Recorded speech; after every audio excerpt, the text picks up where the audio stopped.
Hello, bonjour à tous, bienvenue sur la chaîne YouTube de Tendance Production. C'est un vrai plaisir de vous retrouver pour la première vidéo de la semaine. On est vendredi et désormais tous les vendredis, nous parlerons Jeep Elite, nous parlerons des transferts. Nous allons parler ensemble des récents mouvements qu'il y a eu lors de ces 7 derniers jours. Cela deviendra un rituel désormais tout au long de l'été. Nous allons parler ensemble des transferts. Bien évidemment, tout cela va se décanter après le 27 mai, date du verdict de la Ligue nationale de basket concernant l'avenir des championnats de Jeep Elite et de Pro B. N'oubliez pas, nous serons en direct le 27 mai, le mercredi au soir, vers 20 h. Nous parlerons donc tous ensemble sur YouTube du verdict et nous débattrons ensemble de la décision qui sera prise par les clubs. Nous allons découper cette vidéo en 4 parties. Dans un premier temps, les départs, puis ensuite les prolongations, enfin les arrivées, les récentes signatures et nous terminerons par les rumeurs, les récentes rumeurs chaudes qu'il y a eu du côté de la Jeep Elite. N'hésitez pas à vous abonner, les réseaux sociaux sont juste en dessous, Twitter, Instagram, Facebook et bien évidemment abonnez-vous à la chaîne YouTube. Nous parlons chaque semaine de basket français. On va y aller tout de suite, on va se lancer dans le bain et nous allons parler directement tout de suite des récents départs officiels du côté de la Jeep Elite. Let's go!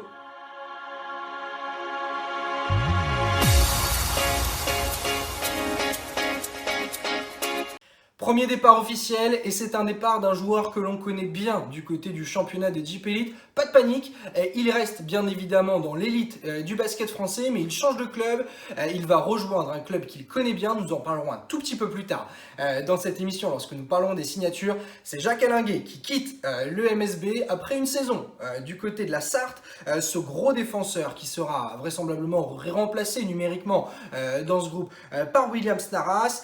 Il quitte malheureusement le MSB après une bonne saison. Il s'est bien relevé après sa saison quasiment blanche la saison précédente où il n'avait malheureusement pas joué à cause d'une blessure au tendon d'Achille. Il était du côté de Strasbourg. Le Mans lui a fait confiance, le Mans a bien eu raison de lui faire confiance. 11,5 d'évaluation cette saison pour Jacques Allinguet du côté du Mans Sarthe Basket. Il a réussi à retrouver des sensations, il a réussi à retrouver du rythme cette saison du côté du Mans.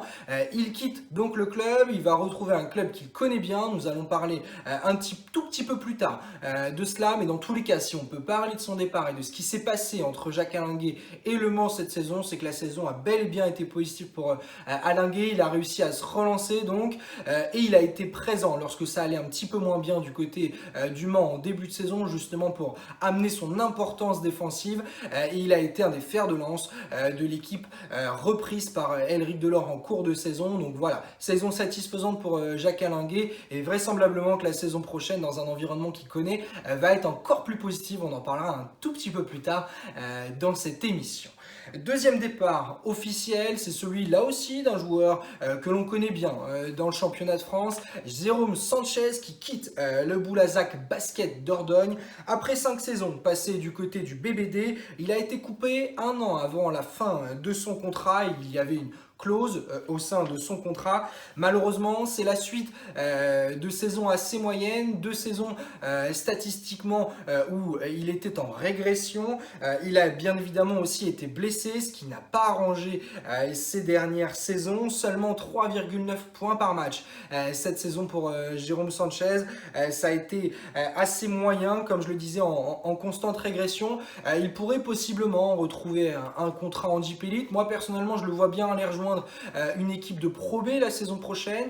Il disait de ses propres mots qu'il se voyait bien finir sa sa carrière du côté de Boulazac. Ce ne sera pas le cas, mais il pourrait bien dépanner justement une équipe de Pro B la saison prochaine. Donc à voir où Jérôme Sanchez va atterrir la saison prochaine. Dans tous les cas, c'est une vraie déception à titre personnel pour lui. Il l'a dit dans une interview, il se voyait bien finir sa carrière du côté de Boulazac. Il a été coupé avec un club pour lequel il a été fidèle depuis 5 ans, mais malheureusement l'histoire donc ne se poursuivra pas pour Sanchez du côté du BBD. N'hésitez pas à dire en commentaire votre avis sur ce départ d'un joueur historique maintenant de Boulazac. Autre départ, un joueur historique aussi du basket français, en tout cas de la Jeep Elite, pas forcément un joueur historique de la saison 2019-2020. C'est un départ qu'il fallait quand même mentionner. Elmedin Kikanovic qui quitte l'AS Monaco. Il aura joué 2 petits matchs du côté de Monaco. Il a fait son retour donc dans la principauté. Il aura joué donc, comme je le disais, 2 petits matchs, il repart du côté de la Turquie où il signe du côté d'Ankara.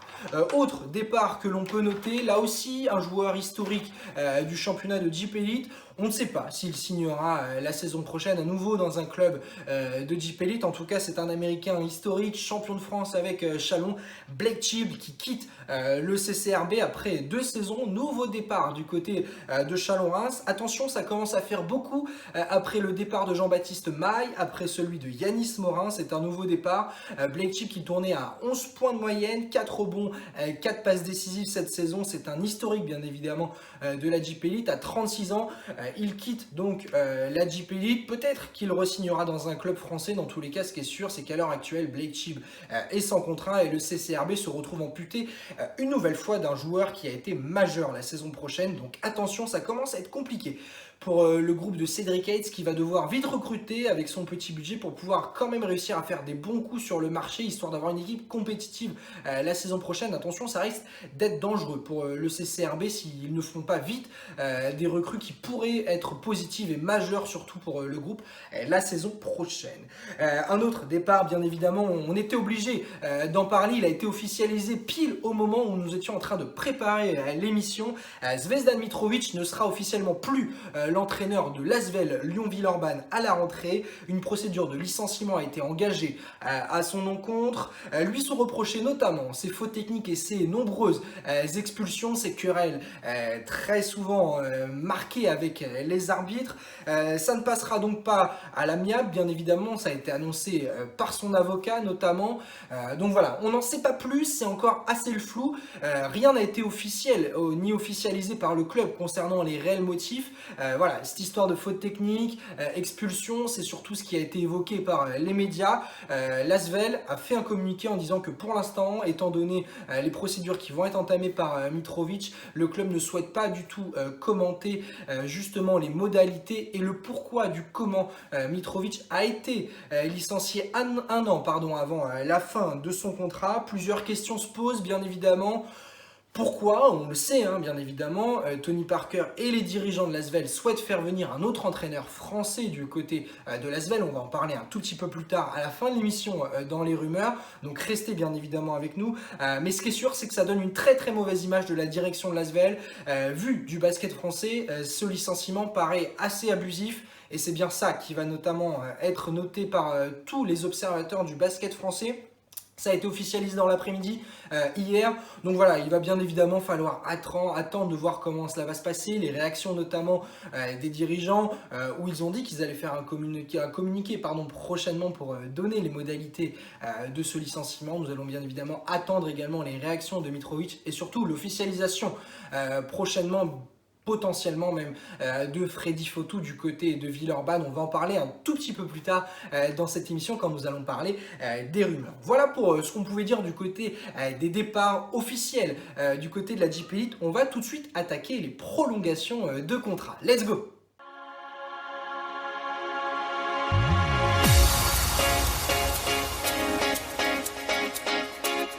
Les prolongations de contrat, officiellement, il y en a eu une du côté de la Jeep Elite. On va en parler d'une deuxième qu'on avait totalement zappée lors de la première émission vendredi dernier. La première prolongation, elle s'est passée durant ces 7 derniers jours.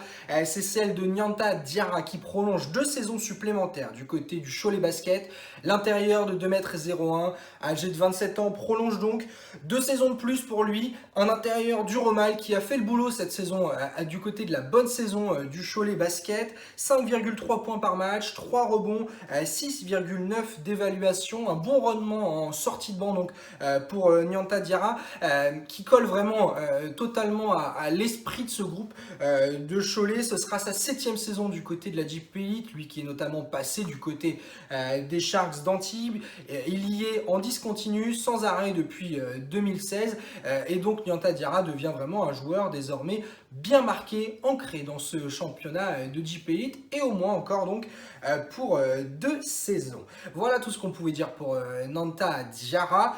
Autre prolongation qu'on avait un tout petit peu zappé. Heureusement, les supporters limougeaux fervents ne nous ont pas tapé dessus. Marcus Guignard qui prolonge pour 3 saisons du côté du CSP. Ça s'est passé bien évidemment il y a maintenant de très nombreuses semaines. Le joueur américain âgé de 32 ans, c'est la preuve notamment que le CSP veut désormais jouer dans la continuité avec ses prolongations, notamment avec Ludovic Beyhurst, on en a parlé vendredi dernier. Mais voilà, l'objectif c'est de jouer dans la continuité, d'avoir désormais un groupe auquel les supporters de Limoges puissent notamment s'appuyer et s'identifier. On sait que ça a très rarement été le cas ces dernières saisons, notamment avec les entraîneurs qui ont été chamboulés, les joueurs qui sont passés, parti. Voilà, la volonté c'est vraiment ça, avec un joueur qui ne sait plus du côté de Limoges, quasiment 10 points par match cette saison pour l'américain, 48% à 3 points pour lui, très très bon shooter pour un joli 10,3 d'évaluation. Là aussi un joueur qui ne rechigne pas à faire le sale boulot, très rare pour un joueur américain de voir qu'il puisse prolonger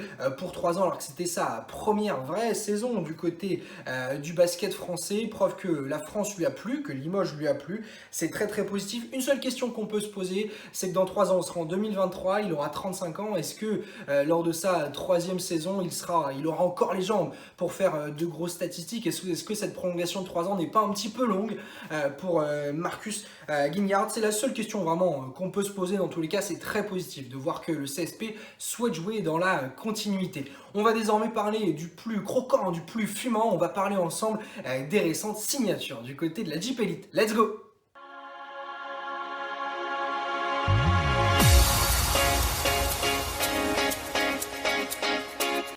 Du côté des arrivées, nous allons parler uniquement des arrivées qui ont été confirmées, qui sont officielles. La première arrivée, c'est un jeune joueur qui quitte l'élan Béarnais une nouvelle fois, un nouveau départ du côté de Paula Cortez.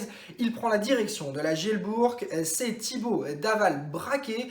C'est un pur produit de l'élan Béarnais. Il tournait à 19 points par match la saison précédente lors de sa dernière saison espoir. 46 matchs en 3 saisons du côté de l'élan pour Daval-Braquet. Il va avoir besoin bien évidemment de s'aguerrir du côté de la JP Elite. Peut-être sera-t-il prêté la saison prochaine vers un club de Pro B, mais ça ne semble pas être d'actualité. Vraiment, la Gielbourg recrute Daval-Braquet pour pouvoir bien évidemment le faire jouer. Il tournait à 2,3 points par match cette saison en seulement 6 petites minutes. Il n'avait pas de responsabilité du côté de Paula Cortez et on ne lui en proposait pas pour le futur. C'est bien évidemment pour cela une nouvelle fois qu'un nouveau départ est à noter du côté de Portez. Les purs produits, les jeunes joueurs formés du côté de Portez ne sont plus responsabilisés du côté de l'élan Béarnais. C'est bien dommage, en espérant donc que la Gielbourg sache quoi faire avec ce joueur. Dans tous les cas, il a bien scoré quand il était venu du côté de l'Equinox. 10 points en 10 minutes pour Daval-Braquet. C'était vraiment son top scoring de la saison. Donc voilà, il est capable de faire des gros scoring. Maintenant, c'est encore un jeune joueur. Il est très haut, hein, 2m10, 23 ans donc Daval-Braquet, qui est un joueur potentiel bien évidemment pour ce championnat de JP Elite. Ça va vraiment être positif, je pense, pour les saisons à venir du côté de Bourg-en-Bresse. Autre arrivée, elle a été un petit peu plus médiatisée, c'est celle du meilleur joueur belge du championnat, justement, de Belgique, Hans Van Wijn, j'espère que je le prononce bien, qui signe du côté de la JDA Dijon. 2m5, 25 ans, meilleur joueur belge donc de cette saison, meilleur joueur belge pardon, également de la saison précédente. Donc ça fait 2 saisons de suite que Van Wijn est élu meilleur joueur belge. Il passe le cap, il quitte son championnat belge pour rejoindre le championnat français. Laurent Leniam l'a joué cette saison en Champions League, il l'observe depuis 2 saisons, il avait envie de le faire venir et c'est chose faite désormais. Un joueur extrêmement spectaculaire qui est capable de sauter haut, il est athlétique, il va chercher des rebonds hauts au niveau du cercle. Il tournait à 11 points de moyenne cette saison, 6 rebonds, 3 passes décisives pour un joli 48% au tir. C'est donc un bon shooter, un joueur athlétique, très complet, un fort rebondeur qui va faire vraiment, je pense, du bien la saison prochaine du côté de Dijon, qui est encore en train de se faire une très très belle armada avec une arrivée dont on va parler dans quelques instants. Mais avant cela, regardez justement des petits highlights de Hans Van Wijn juste ici en vidéo. Goeie paas. Clark daar staat Van Wijk voor de bal. En daar heeft hij echt aan gewerkt hoor. Thomas Van Wijk. Nog eens. Laagt.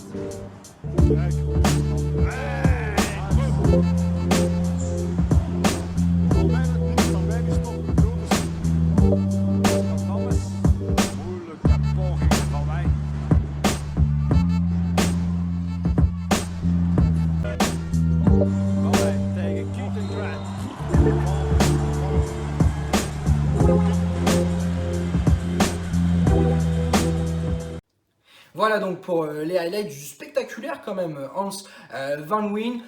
Potentiellement donc un très bel effectif une nouvelle fois la saison prochaine du côté de la JDA Dijon. Ce n'est pas la seule recrue de ces 7 derniers jours du côté du club de Laurent Le Niam, puisque Jacques Allinguet fait son retour du côté de la JDA Dijon. On a parlé avant dans cette émission de son départ du Mans Sarthe Basket. Déjà 4 saisons jouées du côté de la JDA Dijon entre 2014 et 2018 avant de partir du côté de Strasbourg où malheureusement il n'a pas pu jouer à cause d'une blessure. Il s'est très bien relancé du côté du Mans, comme je vous disais tout à l'heure. 11,5 d'évaluation cette saison pour Allinguet. C'est pas forcément un joueur de statistiques, même s'il fait de très belles stats, c'est surtout un très fort défenseur, un joueur dur au mal, capable d'aller chercher les rebonds. Il avait joué sa meilleure saison du côté de Dijon en 2017-2018, où il tournait à 9,5 points par match, 5,5 rebonds et un joli 15,6 d'évaluation. Il va aller dans un effectif qu'il connaît, avec un meneur comme Axel Julien, avec lequel il a de très très bonnes relations sur le terrain. Pareil avec David Holston, donc ça va vraiment être très très très prometteur pour la JDA Dijon la saison prochaine, ce retour de Jacques Allinguet dont on a parlé tout à l'heure et dont on reparle maintenant, voilà, qui va amener de la dureté à l'intérieur. Jacques Allinguet, joueur donc qui fait son retour du côté de la JDA Dijon. Dernière signature à noter durant ces 7 derniers jours, c'est celle de Boris Dalot qui va quitter l'ASIC Strasbourg et qui devrait donc signer, ça c'est sûr, il signe du côté du Portel, mais il ne signera qu'en cas de maintien. Là aussi, un verdict que l'on va connaître le 27 mai prochain. Nous serons en direct, je le rappelle, tous ensemble, mercredi soir pour débriefer.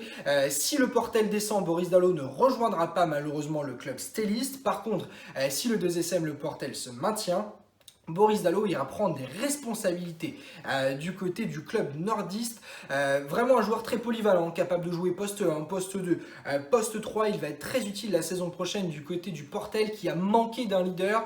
Ça va être vraiment donnant-donnant. Le Portel va pouvoir gagner un joueur qui potentiellement peut devenir un très bon leader, tandis que Boris Dalot va vraiment avoir des responsabilités dans un groupe où il va être le leader. Il tournait cette saison à 7,3 points par match, 5 rebonds, quasiment 4 passes décisives pour un joli 10,7 d'évaluation. Il doit continuer à progresser, il doit continuer à passer un cap ce joueur. Donc voilà, il va avoir beaucoup plus de responsabilités pour l'aider à grandir et ça va donc être bien évidemment très très positif. Possiblement une deuxième arrivée du côté du Portel dont on va parler dans quelques instants dans les rumeurs. D'ailleurs, les rumeurs, on s'y attaque tout de suite. Let's go!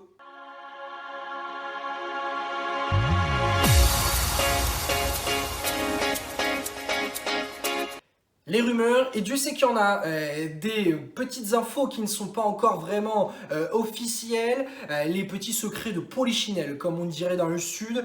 Alpha Kaba qui devrait rejoindre le club de Nanterre 92. L'intérieur, vraiment aussi, là aussi, un des potentiels du basket français.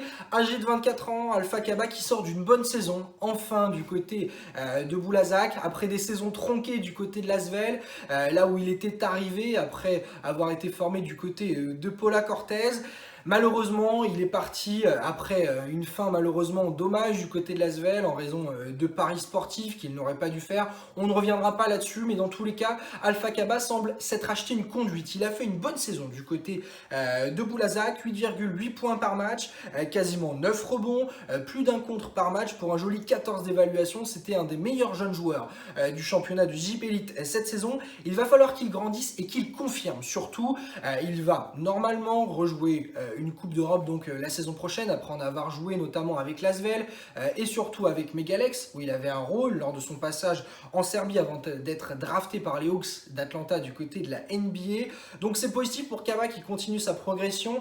Il va retrouver, donc comme je le disais, une Coupe d'Europe. Espérons bien évidemment que ça le fasse grandir et que Pascal Donadieu le cadre correctement pour vraiment lui offrir une vraie conduite. Voilà, il a fait une bonne saison, mais moi j'attends toujours une confirmation pour Alpha Kaba. Peut-être un joueur avec lequel je suis un petit peu dur très régulièrement, mais surtout un joueur en lequel je crois beaucoup. Voilà pour cette première rumeur. Deuxième rumeur, c'est également un joueur que l'on connaît bien dans le championnat de JP Elite, Landing Sané, qui pourrait signer du côté de l'Orléans Loiret Basket. Il a eu un petit rôle cette saison malheureusement avec l'AS Monaco, 4,5 points par match, 2,5 rebonds de moyenne pour un petit 5 d'évaluation. un joueur qui a été prometteur durant toutes ces jeunes années. Il a désormais 30 ans et malheureusement il n'a toujours pas éclos, que ce soit en France ou lors de son passage en Espagne. On attend toujours plus de Landing Sané. Espérons bien évidemment que ce passage du côté d'Orléans lui permette de progresser, d'avoir un rôle un petit peu plus majeur. Espérons bien évidemment pour lui aussi que Flo Pietrus reste du côté de l'OLB pour pouvoir l'aider justement à le former, à servir un petit peu de daron, comme on pourrait dire du côté d'Orléans pour Landing Sané. Dans tous les cas, un joueur pour lequel on attend encore beaucoup, un joueur bien évidemment défensif, lui aussi du Romal, mais qui pour l'instant ne fait toujours pas de statistiques. Il a passé de très nombreuses saisons du côté du Paris-Levallois, on en a attendu beaucoup dans ces jeunes saisons, mais il n'a toujours pas vraiment éclos au top niveau. Il a maintenant 30 ans, donc c'est maintenant ou jamais pour Landing Sané, sinon ça risque de finir dans les saisons prochaines du côté du championnat de Pro B. Autre rumeur, et celle-ci est très importante, elle devrait bien évidemment se confirmer dans les jours à venir. Dans tous les cas, à l'heure où on tourne cette vidéo, ce n'est toujours pas officiel. Paul Lacombe devrait revenir du côté de l'Asvel, un de ses clubs formateurs. Il devrait signer pour 4 ans avec 2 ans sûrs. Il pourrait donc quitter lui aussi l'AS Monaco. Une saison assez moyenne d'un point de vue individuel pour Paul Lacombe du côté de Monaco. Il a eu du mal malheureusement à se relever d'un été où il n'a pas forcément beaucoup joué avec l'équipe de France. C'est bien évidemment un joueur très polyvalent, un joueur que l'on connaît désormais très bien dans le championnat de France. Il a encore de belles saisons devant lui, il a seulement 29 ans, Paul Lacombe, mais cette saison a été très moyenne pour lui, seulement 5,5 points par match, 3,3 rebonds, 8 d'évaluation. C'est vraiment le jour et la nuit par rapport à sa saison précédente où il tournait à 12 points par match, 5 rebonds et demi, 3 passes et demi pour surtout un très très beau 16 d'évaluation. Il va falloir que Paul Lacombe relève la tête. Il a eu moins de temps de jeu cette saison, il a eu un rôle beaucoup moins important du côté de la Roca Team, mais voilà, il faut vraiment qu'il oublie cette saison, il faut qu'il passe à autre chose. Il va avoir des responsabilités la saison prochaine s'il signe officiellement du côté de l'Asvel. Il va surtout jouer l'Euroleague, donc il va forcément falloir qu'il grandisse, qu'il passe un cap. C'est pas non plus la même chose que l'Eurocup, donc voilà, il va falloir vraiment, on va en attendre beaucoup là aussi de Paul Lacombe la saison prochaine. Dans tous les cas, cette saison a été décevante d'un point de vue individuel pour Paul Lacombe, donc il faut vraiment qu'il relève la tête. On sait bien évidemment que c'est pas qu'un joueur de statistiques, il ne faut pas que se fier aux statistiques avec Paul Lacombe. C'est un très fort défenseur, mais il nous a prouvé qu'il était capable d'être très bon offensivement, d'être très fort au rebond. Donc c'est ce qu'on attendra la saison prochaine et pour les 4 prochaines saisons du côté de Villeurbanne, du côté de Paul Lacombe, parce que bien évidemment quand on signe du côté de l'Asvel, on en attend beaucoup des joueurs. Autre rumeur dont on pourra parler, elle pullule, on pourrait dire, du côté de Bourg-en-Bresse durant ces derniers jours. Darrell Poirier qui pourrait revenir en France après un passage du côté de la G-League dans le club de formation, la franchise de formation des Chicago Bulls. Darrell Poirier donc qui pourrait revenir en France et signer donc du côté de Bourg-en-Bresse. Mais bon, d'après ses proches, a priori ce serait encore très loin. En tout cas, c'est ce qu'a confié ses proches à B-Basket. Donc attendons bien évidemment l'officialisation de Darrell Poirier du côté de Bourg-en-Bresse, mais ce serait une très très bonne signature pour Bourg, qui pourrait également signer Youssou N'Doye, un retour pour Youssou N'Doye la saison prochaine potentiellement du côté de Bourg-en-Bresse. Ça pourrait donc aussi se faire. Et une autre arrivée, ça pourrait être celle de Thomas Scrub qui jouait du côté de Strasbourg cette saison et qui tournait à 15,5 d'évaluation. Donc voilà, quelque chose là aussi de positif. Les recrues semblent être de mise du côté de Bourg-en-Bresse, sûr donc bien évidemment de rester en JP Elite la saison prochaine et qui a envie de continuer à progresser dans l'élite du basket français dans sa très belle entre de l'Equinox. Dernière petite rumeur dont on pourrait parler, mais là aussi rien de forcément officiel en termes de joueurs, c'est Rémi Lesca qui aimerait bien faire son retour du côté de Portez. Vous m'en avez parlé, mais malheureusement pas plus de news que ça, donc ça semblerait être plus une envie de Rémi Lesca qu'une envie de Portez de retrouver justement le meneur du côté de l'élan béarnais la saison prochaine. Dernière rumeur dont il faut qu'on parle bien évidemment, c'est le feuilleton pour l'instant de ce début d'été basket. C'est Freddy Fotou qui pourrait signer comme entraîneur du côté de l'Asvel. C'est un secret de Polichinelle, mais on va bientôt en savoir plus. Cela devrait être officiel dans les jours à venir, maintenant que l'officialisation du départ de Zvezdan Mitrovic a été faite.